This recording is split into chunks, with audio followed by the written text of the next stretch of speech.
मौजूद उलमा हज़रात, हाज़िरीन मजलिस, आज की यह मजलिस हज़रत मौलाना रियाज़ साहब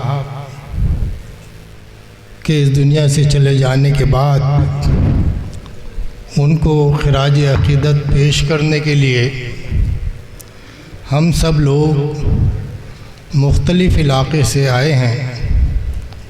जो लोग तशरीफ़ लाए हैं उनका शुक्रिया अदा करते हुए हज़रत के बारे में ज़ाहिर सी बात है, मुझसे पहले बहुत से लोग उनकी शख्सियत के बारे में काफ़ी कुछ कह दिया है और आने वाले भी उनकी खुसूसियात का ज़िक्र आपके सामने करेंगे। तो इसलिए मैं ज़्यादा वक्त नहीं लूँगा, चूँकि काफ़ी यहाँ पर मुकर्रिर हैं जो अपनी बात कहने का इंतज़ार कर रहे हैं। जहाँ तक मौलाना की बात है,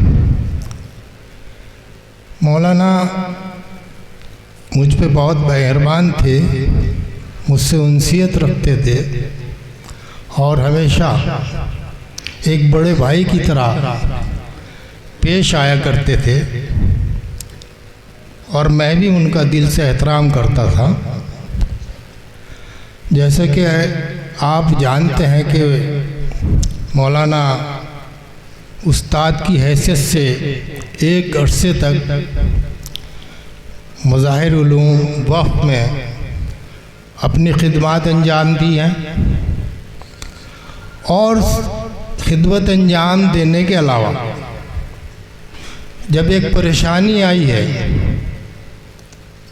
मज़ाहिर उलूम वक़्फ़ पर, तो मौलाना ने एक लंबी लड़ाई लड़ी है और कुल मिलाकर उस लड़ाई में मौलाना ने कामयाबी हासिल की है। इसी तरीके से हमारे हैदर भाई ने भी आपके सामने सहारनपुर के एक अलमिया का ज़िक्र किया। उस वक्त हालांकि हमदर्द लोगों की हुकूमत थी, उसके बावजूद जो हम लोग परेशानी में थे और उस परेशानी से बाहर निकलने की कोशिश कर रहे थे, उसमें कामयाबी नहीं मिल रही थी।